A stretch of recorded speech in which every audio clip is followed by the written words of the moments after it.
जिलाधिकारी कार्यालय तक यूजीसी के समर्थन में निकले, क्या कुछ मांगे थी और क्या कुछ कहना है? सबसे पहले पत्रकार साथियों, आप सभी को धन्यवाद, और जो साथी इस कार्यक्रम में बड़ी संख्या में उपस्थित हुए उन सभी को बहुत बहुत धन्यवाद देता हूं। साथ ही मैं अपना परिचय पहले दे दूं। मेरा नाम महिपाल पटेल माही, पूर्व अध्यक्ष छात्र संघ, राष्ट्रीय लोकदल प्रदेश सचिव। साथियों, आज इस कार्यक्रम का उद्देश्य यूजीसी एक्ट को लागू कराने के लिए हम सब इकट्ठा हुए थे। भारत सरकार के इस सराहनीय पहल को हम धन्यवाद देते हैं, जिन्होंने पिछड़ों, दलितों, शोषितों के ऊपर हो रहे अत्याचार को देखते हुए और उच्च शिक्षा संस्थानों में जो भेदभाव जातिगत आधार पर, रंग रूप, ऊंच नीच, छुआछूत के आधार पे, यहाँ ऊंच नीच और रंग रूप के आधार पे भेदभाव हो रहा है, उसको देखते हुए हम सब आज यूजीसी एक्ट लागू कराने के लिए जीआईसी ग्राउंड से लेकर और बस्ती जिलाधिकारी महोदय के यहाँ। यूजीसी जरूरी क्यों है? उच्च शिक्षा संस्थानों में जातिगत आधार पे, रंग रूप आधार पे भेदभाव हो रहा है, और ऐसा नहीं है कि इसमें जातिगत आधार ही विशेष है। इसमें ऊंचे वर्ग के लोगों के बच्चे भी अपने स्कॉलरशिप नहीं पा रहे हैं, उनके एडमिशन नहीं हो रहे हैं। उसके हक हकूक के लिए लड़ाई के लिए, शोषित वंचित कमेरा समाज की आवाज़ को बुलंद करने के लिए यूजीसी एक्ट लागू करना अनिवार्य है। एक वर्ग इसका विरोध कर रहा है, कोई वर्ग विरोध करता रहे, यूजीसी एक्ट जो भारत सरकार ने लागू किया है उसका हम समर्थन करते हैं, उनको धन्यवाद देते हैं, और पिछड़े, दलित, शोषित वंचित कमेरा समाज के लिए हम उनके हक हकूक के लिए लड़ते रहेंगे। हमारा संघर्ष जारी रहेगा।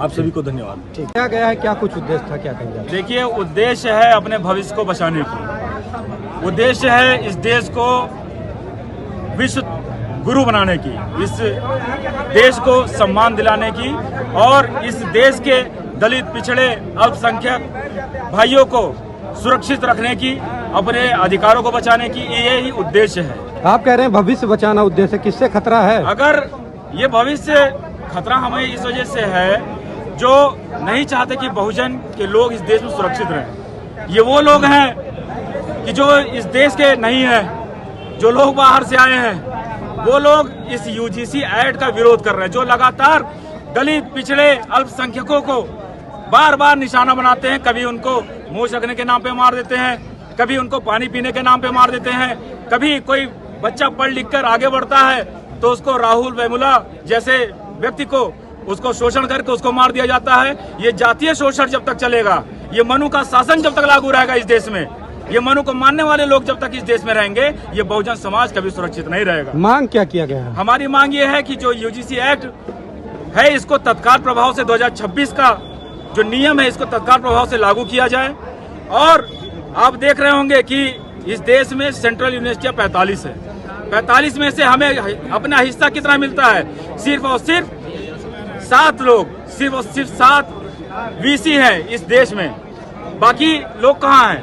बाकी 38 लोग वो लोग हैं जो बहुजनों को बार बार जो है सताने का प्रयास करते हैं। यदि नहीं लागू होता तो आगे क्या? अगर लागू नहीं होता तो आज हम बस्ती में हैं, अगला कदम हमारा लखनऊ होगा, उसके बाद में सीधे दिल्ली में बैठेंगे और सरकार से आंख में आंख मिला करके बात करेंगे। केंद्र में भाजपा की सरकार है और भाजपा ही इसको लागू की है और भाजपा इसको खत्म कर रही है, कैसे देखते हैं? देखिए, सिर्फ और सिर्फ जरूरी नहीं है कि सरकार ही इसको पक्षधर हो। आप देख रहे होंगे इस देश में तमाम मुद्दे चल रहे हैं, सरकार तो लागू करती है कभी कभी, लेकिन इन बहुजनों के खिलाफ जो सुप्रीम कोर्ट में बैठे हुए हैं, जो हाई कोर्ट में बैठे हुए हैं, ये भी नहीं चाहते, ये अपनी कलम फंसा देते हैं वहाँ पे जहाँ पे बहुजनों के अधिकार की बात होती है।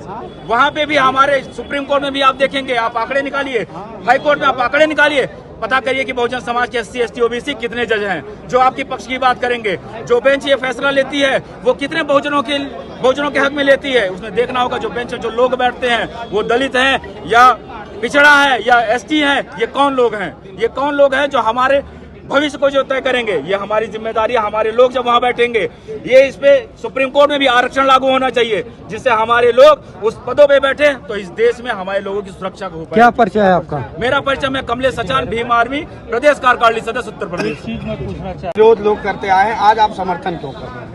अरे भाई, इसके पहले भी हम लोगों ने समर्थन किया जी। लालगंज से हम लोग पदयात्रा किए थे, बस्ती मुख्यालय पे किए थे, कप्तानगंज में, तमाम जगहों पे यूजीसी के समर्थन में हमारे बहुजन समाज के जितने जागरूक साथी हैं सब लोग निरंतर आवाज़ को मजबूती से उठाने का काम कर रहे हैं। जैसा कि आप जानते हैं कि बहुजन समाज यानी पिछड़े, दलित, अनुसूचित जाति के बच्चों के साथ, OBC के बच्चों के साथ यूनिवर्सिटियों में किस तरह से, जिस तरह से यूजीसी बिल आया उसको लेकर के आप देखे होंगे कि तमाम सामान्य वर्ग के लोग मारपीट करने का काम कर रहे हैं। हम कह रहे हैं भाई आप लोकतंत्र में सबको आज़ादी है अपनी बात रखने के लिए, आप संवैधानिक तरीके से आवाज़ उठाओ।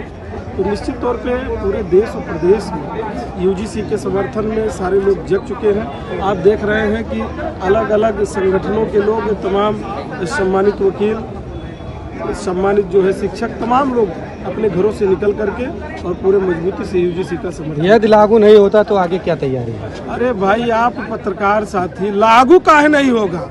ये जो भी नेता सो रहे हैं, जिनका जमीर जो है मर चुका है, इनको जगाया जाएगा। चुनाव नजदीक है, ये जितने नहीं बोल रहे हैं इनको सबक सिखाने के लिए एक एक नौजवान आवाज उठाएगा।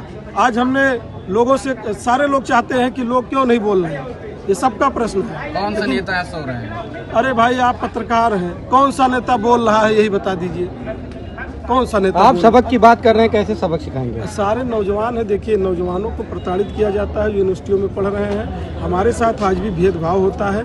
हम अगर अपनी बात रखते हैं तो लोग गाली गलौज देते हैं, माँ बहन की यूजीसी पे गाली मिल रहा है।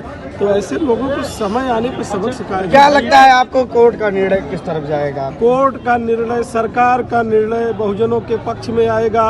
एक तरफ 85 वोट है, एक तरफ 15 वोट है, 85 ही सरकार बनाएगी। इसलिए मोदी जी को भी झुकना पड़ेगा, ये बात मैं कहना चाहता हूँ। ब्रिजेश भाई, एक चीज़ में जानना था, अभी युवा हैं जी, बेरोजगार काफ़ी बड़ी संख्या में आपके साथ जुड़े हुए हैं जी, तो ये नहीं चाहिए कि स्किल डेवलपमेंट पे सरकार नहीं काम कर रही है, उलझा रखी है इसमें यूजीसी में समर्थन में, विरोध में। युवा सड़कों पे है, समाज की स्थिति काफ़ी खराब होती जा रही है दिन प्रतिदिन। तो युवाओं से क्या आप अपील देखिए, स्किल डेवलपमेंट नहीं हो रहा, चाइना आपसे 50 साल आगे है। सरकार जो है 2014 में, 2017 में, 2019 में, 2024 में, 2022 में किसकी सरकार बनी? भारतीय जनता पार्टी की सरकार बनी। इस सरकार के बैठे हुए मंत्री, पिछड़े दलित समाज के मंत्री, इनके पास केवल गाय है, गाय माता है, उनकी चर्चा करेंगे। वो हिंदू मुस्लिम की बात करते हैं, शिक्षा और रोजगार पे कोई बात नहीं करते हैं। शिक्षा का स्तर गिरता हुआ चला जा रहा है। जिस कॉपी किताब पेन पेंसिल पर आज सरकार टैक्स लगाती है, किसानों के खाद बीज पर टैक्स है, उस देश के किसानों का, नौजवानों का कभी भला नहीं हो सकता। निश्चित तौर पे सरकार को इस पे संज्ञान में लेना चाहिए कि किसानों के जो यंत्र है उस पर हमको टैक्स फ्री कर देना चाहिए, और जितने हमारे स्टूडेंट हैं उनके कॉपी किताब पेन पेंसिल पर भी भारी छूट देने की आवश्यकता है। आप जानते हैं प्राइमरी और जूनियर विद्यालय में हालात क्या है, उसमें किसके बच्चे पढ़ने जाते हैं? किसी राजा का लड़का जाता है क्या? किसी कलेक्टर का लड़का जाता है? नहीं जाता है। वहीं आप देखेंगे प्राइवेट विद्यालय में 4000 रुपया महीना फीस, 4000 रुपया महीना। अरे बताओ ना भाई, शिक्षा का स्तर क्या हो गया? कहाँ जा रहे हैं लोग? कहाँ पढ़ा पा रहे हैं अपने बच्चे को? समय से फीस तक नहीं दे पा रहे हैं। ये सरकार हर मामले में फेल है। एक घटना में और आप लोगों ने पत्र